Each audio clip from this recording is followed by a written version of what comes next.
Order! Order! You are an incorrigible delinquent at times. Behave yourself, man! Mr Farage has committed a serious breach of the Code of Conduct. That's the belief of a European Parliament Advisory Committee, according to extracts of a document leaked to this programme. Last month, we revealed that after the EU referendum, Nigel Farage benefited from almost £500,000 from the companies of Brexit backer Arron Banks, money he didn't appear to declare to the European Parliament, despite being a sitting MEP at the time. The body is recommending to the Parliament's president that Mr Farage face the highest penalties and be referred to the European Anti-Fraud Office. Matt Fry reports. Nigel Farage and the Brexit Party celebrating their extraordinary victory in the European elections last month. Who won the elections yesterday? A record number of seats for a party that wants to dismantle the very body it's been elected to, and whose main purpose is to make sure that Britain leaves the EU on the 31st of October.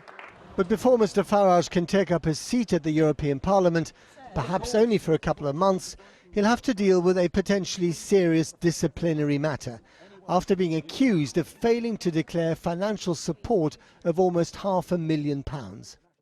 In a letter to the European Parliament's President, the Advisory Committee for the Conduct of Members says it considers that Mr Farage committed a serious breach of the Code of Conduct, the seriousness of which merit the highest penalty.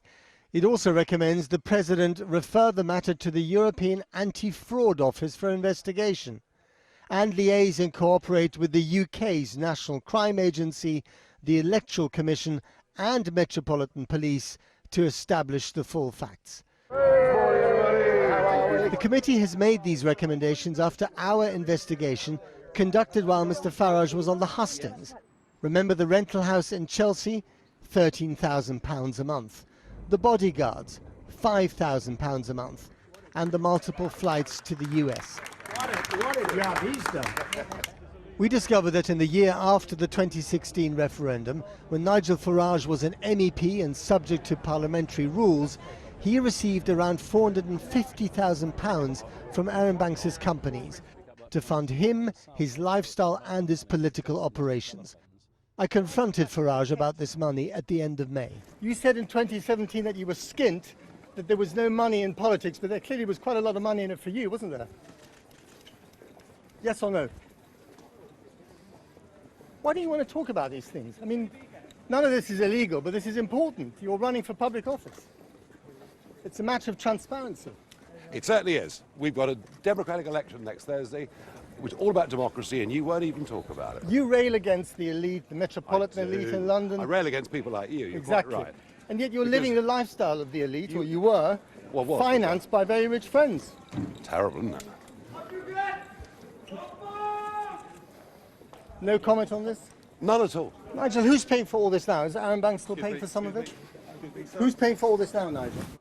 Given that the European Parliament's Advisory Committee believes that Mr Farage was in breach, the next step is now up to the man meeting Theresa May, Antonio Tajani, the outgoing President of the Assembly. So what are his options? I suppose from a financial point of view, the most stringent violation is to remove the daily substance allowance from an MEP for up to 30 days. But also they could be suspended, but still be able to vote and not represent Parliament in any kind of official capacity. What we want is a more robust sanctions regime for codes of conduct and ethical violations of parliamentarians to act as a strict deterrent.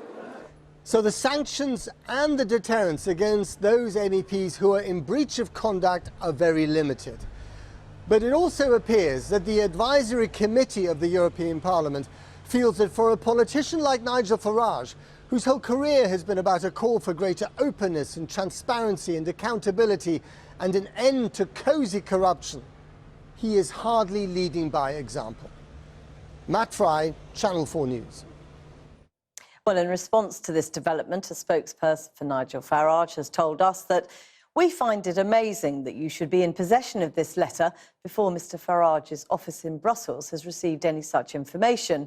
This demonstrates that Channel 4 are cooperating with an individual who clearly dislikes Nigel Farage, but nevertheless sits on a committee which purports to make judgments about him and who, by leaking this letter, seeks to bounce the president into making a decision before he has seen any evidence.